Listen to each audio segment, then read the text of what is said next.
오늘 함께 보실 말씀은 신약성경 마가복음 9장 14절부터 29절까지의 말씀입니다. 마가복음 9장 14절에서 29절까지의 말씀 한 절씩 교독하고 마지막 절을 함께 읽도록 하겠습니다. 이에 그들이 제자들에게 와서 보니 큰 무리가 그들을 둘러싸고 서기관들이 그들과 더불어 변론하고 있더라. 온 무리가 곧 예수를 보고 매우 놀라며 달려와 문안하거늘 예수께서 물으시되 너희가 무엇을 그들과 변론하느냐? 무리 중에 하나가 대답하되 선생님, 말 못하는 귀신 들린 내 아들을 선생님께 데려왔나이다. 귀신이 어디서든지 그를 잡으면 거꾸러져 거품을 흘리며 이를 갈며 그리고 파리에 지는지라. 내가 선생님의 제자들에게 내쫓아 달라 하였으나 그들이 능히 하지 못하더이다. 대답하여 이르시되 믿음이 없는 세대여, 내가 얼마나 너희와 함께 있으며 얼마나 너희에게 참으리요. 그를 내게로 데리고 오라 하시매 이에 데리고 오니 귀신이 예수를 보고 곧 그 아이로 심히 경련을 일으키게 하는지라. 그가 땅에 엎드러져 구르며 거품을 흘리더라. 예수께서 그 아버지에게 물으되 언제부터 이렇게 되었느냐 하시니 이르되 어릴 때부터니이다. 귀신이 그를 죽이려고 불과 물에 자주 던졌나이다. 그러나 무엇을 하실 수 있거든 우리를 불쌍히 여기사 도와 주옵소서. 예수께서 이르시되 할 수 있거든이 무슨 말이냐, 믿는 자에게는 능히 하지 못할 일이 없느니라 하시니 곧 그의 아이의 아버지가 소리를 질러 이르되 내가 믿나이다. 나의 믿음 없는 것을 도와주소서 하더라. 예수께서 무리가 달려와 모이는 것을 보시고 그 더러운 귀신을 꾸짖어 이르시되 말 못하고 못 듣는 귀신아, 내가 내게 명령하노니 그 아이에게서 나오고 다시 들어가지 말라 하시매 귀신이 소리 지르며 아이로 심히 경련을 일으키게 하고 나가니 그 아이가 죽은 것 같이 되어 많은 사람이 말하기를 죽었다 하나. 예수께서 그 손을 잡아 일으키시니 이에 일어서니라. 집에 들어가심에 제자들이 조용히 묻자오되 우리는 어찌하여 능히 그 귀신을 쫓아내지 못하였나이까?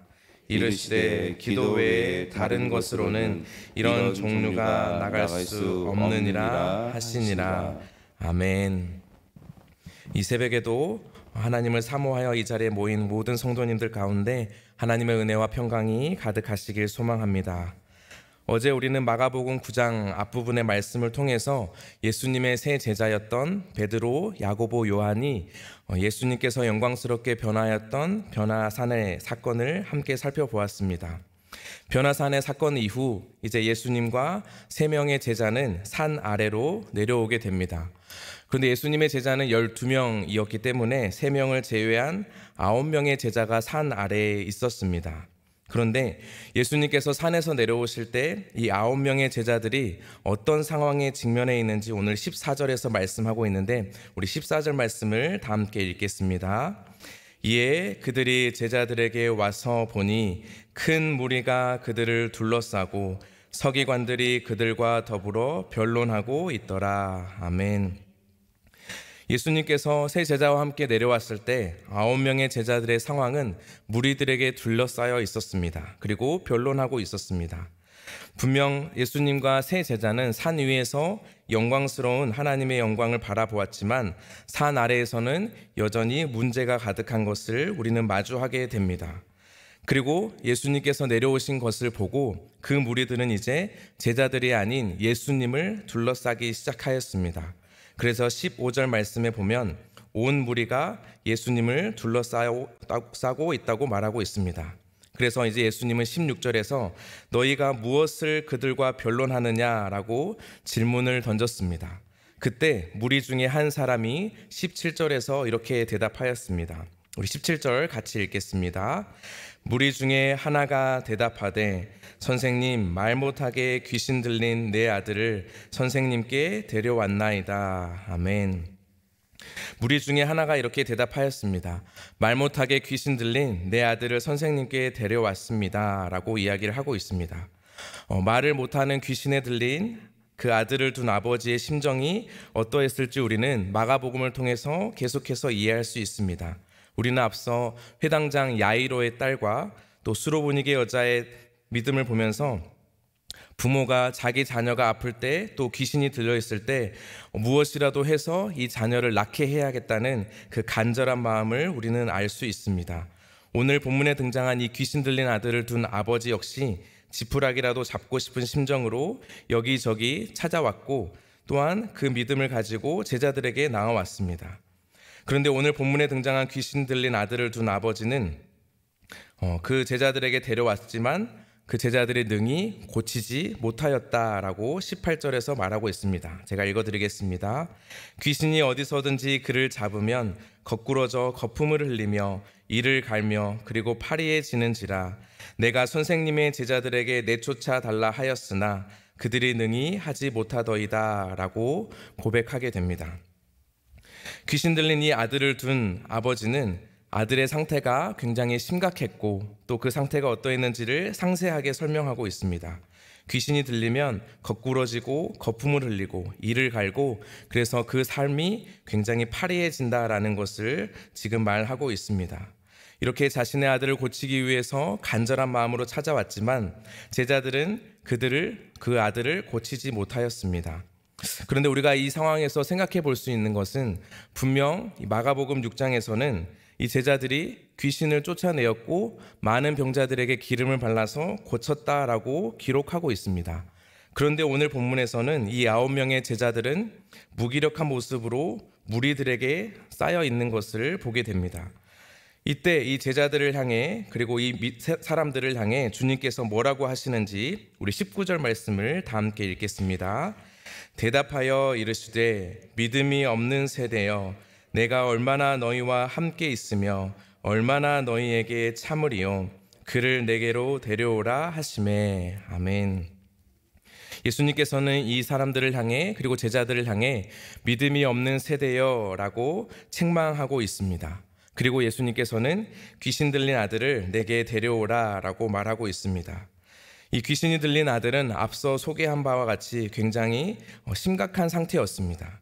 그래서 그 심각한 상태를 오늘 9장 20절 말씀에 보면 조금 더 심한 표현으로 심한 경련을 일으킨다라고 말하고 있습니다. 여기에서 이 경련을 일으키다라는 단어가 다른 성경에서는 갈기갈기 찢어버리다, 그만큼 굉장히 심각한 귀신 들린 사람 상태에서 고통을 받고 있는 것을 보게 됩니다. 그런데 이 본문에서는 예수님께서 그 아들을 당장 고치시지 않고 예수님은 지금 그 아들의 아버지와 대화를 이제 시작하게 되는 것을 볼 수 있습니다. 그래서 아버지에게 이렇게 질문합니다. 언제부터 이렇게 되었느냐라고 묻자 아버지는 어릴 때부터 그렇게 되었습니다 라고 말합니다. 그리고 이 아버지는 어떻게 이야기합니까? 오랜 시간 그 아들과 함께하면서 겪었던 과거의 아픔과 힘든 순간들을 예수님께 말합니다. 그래서 불과 물에도 자주 던져졌고 그로 인해 그 아들은 자유가 없고 통제권을 상실한 굉장히 불행한 인생이었다라는 것을 지금 예수님께 말하고 있습니다. 그런데 이 아버지는 예수님께 이렇게 이야기를 합니다. 무엇을 하실 수 있거든 우리를 불쌍히 여기사 도와주옵소서라고 말합니다. 이 아버지는 한 번의 실패가 아니라 여러 번의 실패를 경험했을 것입니다. 그리고 이 제자들 역시도 할 수 없었던 것을 본인은 경험했고 그 의심 때문에 예수님 앞에 나와왔지만 여전히 무엇을 하실 수 있거든 이라는 조건을 붙이고 있습니다. 그래서 예수님께서는 그 사람에게 23절에서 이렇게 말합니다. 예수께서 이르시되 할 수 있거든이 무슨 말이냐 믿는 자에게는 능히 하지 못할 일이 없느니라 하시니. 아멘. 그래서 예수님께서는 이 사람에게 아버지에게 다시 한번 할 수 있거든이 무슨 말이냐 믿는 자에게는 모든 것이 가능하다라고 다시 한번 믿음이 없는 이 세대를 향해 질책하고 있습니다. 그래서 믿는 자에게는 모든 것이 가능하기 때문에 다시 이 믿음 안으로 들어와야 한다라는 것을 지금 초청하고 말씀하고 있는 것입니다. 그래서 바로 이 귀신 들린 아들의 문제는 바로 귀신 들림이 문제가 아니라 믿음 없음이 가장 큰 문제였습니다. 그래서 예수님의 음성을 듣자 이 아버지는 24절에서 이렇게 말씀하고 있습니다. 우리 24절 말씀을 같이 읽겠습니다. 곧 그 아이의 아버지가 소리를 질러 이르되 내가 믿나이다. 나의 믿음 없는 것을 도와주소서 하더라. 아멘. 예수님의 말씀을 듣자마자 즉시 곧 그의 아버지는 이렇게 고백했습니다. 내가 믿습니다. 라고 하면서 그 뒤에 이렇게 고백하는 것을 보게 됩니다. 나의 믿음 없는 것을 도와주소서라고 말합니다. 믿음이 있음과 또 믿음이 없음이 동시에 나타난 이 아버지의 고백을 통해서 우리는 잠시 이 말씀을 묵상해 볼 필요가 있습니다. 귀신 들린 아이의 아버지는 과거에는 믿음이 없었으나 또 그 믿음이 없음을 자신을 탓하지 않고 제자들을 탓했습니다. 그러나 이 말씀을 통해서 변화된 것을 볼 수 있는데 이 믿음이 없는 세대라고 질책하신 그 예수님의 음성에 자신이 반응한 것입니다. 다시 말해서 여기서 믿음이 없는 세대라고 쓰인 이 믿음이 없다라는 단어를 다시 한번 이 아버지가 사용하면서 맞습니다. 저는 그 믿음이 없는 세대에 속한 사람입니다. 그러니 도와주십시오라고 이제 그 믿음을 주님께 달라라고 간구하는 것을 보게 됩니다. 그러므로 이 아버지의 변화는 무엇이냐면 이제 예수님의 그 권능과 능력에는 확신을 가지고 그 부족함이 아니라 내가 믿음이 없다라는 이런 예수님의 음성 앞에 자신의 믿음 없음을 깨닫고 주님께 나아와 그 소망을 가지고 고백하는 것입니다. 그러므로 이 아침에 우리가 이 말씀을 통해서 첫 번째로 기억해야 할 것이 바로 우리가 믿는 그 주님은 능력이 부족해서가 아니고 권능이 부족해서가 아니라 주님의 능력이 나타나지 않는 이유는 바로 우리 안에 그 믿음이 없었기 때문이라는 것을 우리는 함께 인정하는 것이 필요합니다. 우리는 이 예수님의 시대와 마찬가지로 믿음이 없는 세대와 함께 살아가고 있습니다. 그래서 우리는 눈에 보이는 것이 전부라 생각하며 그 하나님을 의지하지 않고 또 그 하나님을 의지한다고 해도 우리의 삶에 아무런 역사가 없을 것이라는 이 믿음이 없는 세대와 같이 하나님을 의심하고 살아가는 모습이 있는지 우리는 다시 한번 점검하는 것이 필요합니다. 그러므로 이 아버지가 고백했던 것처럼 믿음 없는 것을 도와주소서라는 이 고백이 바로 우리의 고백이 되어야 하고 이 고백을 통해서 이 아버지가 경험한 것처럼 오늘도 우리의 삶 가운데 역사하시는 그 주님을 경험하게 될 줄 믿습니다. 이러한 태도로 주님께 나올 때 우리 주님은 믿음을 주시며 또 그 아들을 치유하시는 것을 보게 됩니다. 그래서 이제 25절 말씀에 예수님께서 이렇게 말씀하시는데 우리 같이 읽겠습니다. 예수께서 무리가 달려와 모이는 것을 보시고 그 더러운 귀신을 꾸짖어 이르시되 말 못하고 못 듣는 귀신아 내가 내게 명하노니 그 아이에게서 나오고 다시 들어가지 말라 하시매. 아멘. 예수님은 이제 그 아이에게 귀신아 나와라 라고 하시면서 다시 한번 강조하신 것이 다시 들어가지 말라라고까지 하셨습니다. 이제는 그 악한 영으로부터 완전하고 지속적으로 해방이 되었음을 선포하고 있습니다. 우리는 이 아이가 앞서 말한 대로 자주 이렇게 귀신이 들려 힘든 시간을 보냈는데 이 예수님의 해방의 선포를 통해서 이제 귀신에게서 자유함을 얻게 되었습니다. 그런데 이 아들이 갑자기 심한 경련을 한 번 더 일으키더니 이 사람을 보고 사람들은 이렇게 이야기를 했습니다. 26절 말씀에 보면 귀신이 소리 지르며 아이로 심히 경련을 일으키게 하고 나가니 그 아이가 죽은 것 같이 되어 많은 사람이 말하기를 죽었다 하나라고 말합니다. 지금 이 믿음이 없는 세대라고 질책하신 그 주님의 음성 앞에서 반응한 사람은 아직까지 그 아버지 한 명이었습니다. 왜냐하면 여전히 예수님께서는 이 귀신을 쫓아내시고 그 아들을 살리셨음에도 불구하고 이 사람들의 반응은 어떻습니까? 그 아이가 살아났다, 귀신이 나갔다가 아니라 그 아이가 죽었다라고 말하고 있기 때문입니다. 우리는 이 무리들을 보면서 과거 회당장 야이로의 딸이 죽었을 때도 사람들은 여전히 믿음으로 보지 않고 소망이 없다, 이제 죽었다라고 이야기한 것과 같은 맥락에서 이해할 수 있습니다. 그래서 예수님은 이제 그 회당장 야이로의 딸의 손을 잡아주신 것처럼 오늘 귀신 들린 이 아이의 손을 잡아 일으켜 주시며 그 회복과 또 자유와 치유를 보여주셨습니다. 이렇게 치유와 회복을 경험한 제자들이 예수님과 함께 이제 집으로 들어가게 되었습니다. 그리고 제자들은 조용히 예수님께 질문을 하였습니다. 어찌하여 능히 우리는 그 귀신을 쫓아내지 못했습니까? 라고 질문을 합니다. 그러자 예수님께서는 오늘 본문의 마지막 29절에서 이렇게 말씀하셨습니다. 이르시되 기도 외에 다른 것으로는 이런 종류가 나갈 수 없느니라 하시니라 라고 말했습니다. 제자들이 해야 할 것은 무엇이었냐면 바로 기도였습니다. 그것은 바로 앞에서부터 계속 말씀드린 것처럼 믿음의 기도가 필요했던 것입니다. 제자들은 아까 말씀드린 대로 마가복음 6장의 말씀을 보면 분명히 귀신을 제어하는 권세를 받았다라고 말하고 있습니다. 그리고 그 권세를 의지해서 기도하며 그 믿음으로 나아갈 때 귀신을 쫓아내고 또 많은 병자들을 고치는 능력을 행하였습니다. 그러나 오늘 9장에 나온 제자들은 그 권세를 마치 자신에게 준 자격증인 것 마냥 착각하고 기도하지 않고 그 예수님의 능력을 의지하지 않고 예전에 했으니까, 과거에 했으니까 이번에도 할 수 있을 것이라는 착각을 하면서 그렇게 귀신 들린 아들을 쫓지 못했다라는 것을 오늘 성경에서 말씀하고 있습니다. 그러므로 이 같은 본문을 다룬 마태복음에서는 기도가 아닌 믿음을 이야기하면서 겨자씨 하나일 만한 믿음이 있어도 이 산을 이쪽에서 저쪽으로 옮길 수 있다라고 이야기를 하고 있습니다. 그러므로 지금 이 제자들이 놓치고 있는 것은 무엇이냐면 바로 그 믿음과 함께 기도는 항상 불가분의 관계로 삶에서 그리고 모든 순간마다 있어야 한다라는 것을 다시 한번 기억해야 하는 것입니다. 과거에 내가 이렇게 했고 과거에 이런 성공을 했다고 할지라도 오늘날 성공하리란 보장은 없습니다.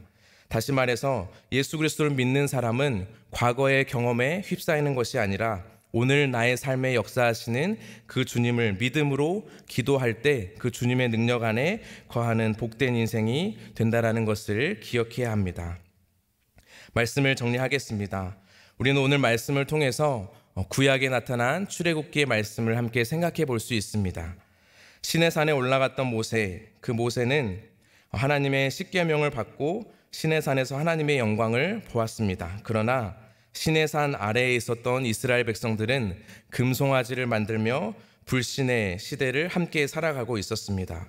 오늘 본문 역시 예수님은 변화산에서 하나님의 영광으로 함께 변화하였지만 산 아래에서는 여전히 불신이 가득한 세대가 오늘 말씀에 기록되어 있습니다.